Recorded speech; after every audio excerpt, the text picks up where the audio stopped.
Programang ito ay rated SPG. Striktong patnubay at gabay ng magulang ang kailangan. Maaaring may masiselang tema, lengguwahe, karahasan, sexual, horror o droga na hindi angkop sa... Mga kapamilya, narito ang kaabang-abang na serye sa Coco Martin sa FVJ Batang Quiapo. Tuloy pa rin na tinatanong ni Punggay si Dimple. Ngunit matigas si Dimple at walang aaminin kahit isa. Lagi niyang sinasabi na wala siyang alam tungkol sa taong nang aabuso sa kanya. Ngunit punong-puno na si Punggay kahit alam ni Dimples kung paano siya napahamak. Kaya naman napilitan na lang umamin ni Punggay na kilala niya si Mystery Man. At siya ang taong huling nakipag-meet si Dimple sa kanya. Kasagutan ang dalawa dahil sa ayaw ngang umamin ni Dimple na kilala niya si Mystery Man. Galit na galit si Punggay kay Dimple. Sinadya niyang pumasok sa loob at nandoon ang kanyang lula at ang kanyang ama. Rinig ni Linda ang gulo kaya tinanong niya kung ano ang nangyari sa kanila ni Dimple at Punggay. Mabilis na hinablot ni Punggay ang cellphone ni Dimple para ipakita sa kanilang magulang ang totoong trabaho ni Dimple. Nagmamakaawa naman si Dimple kay Punggay na wag ituloy ang kanyang balak. Ngunit hindi na napipigilan pa ni Punggay na sabihin ang totoo. Sinabi niya kaya napapahamak si Dimple dahil sa tunay niyang trabaho. Sa kabilang banda, biglang lumabas si Tanggol mula sa truck na sumabog. May hawak siyang baril at sunod-sunod na pinapaputukan niya ang mga kapulisan.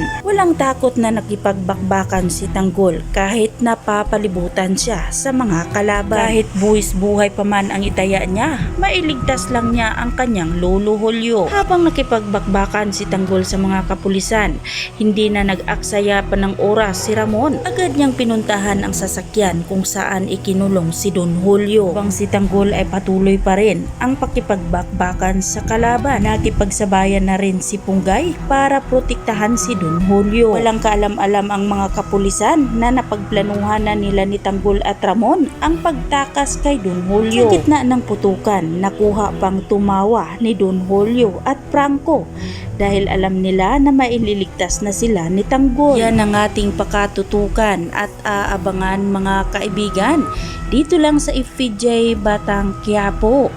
At wag po sana ninyong kalimutan na i-like, i-share at pahingi na rin ng isang subscribe. Maraming salamat!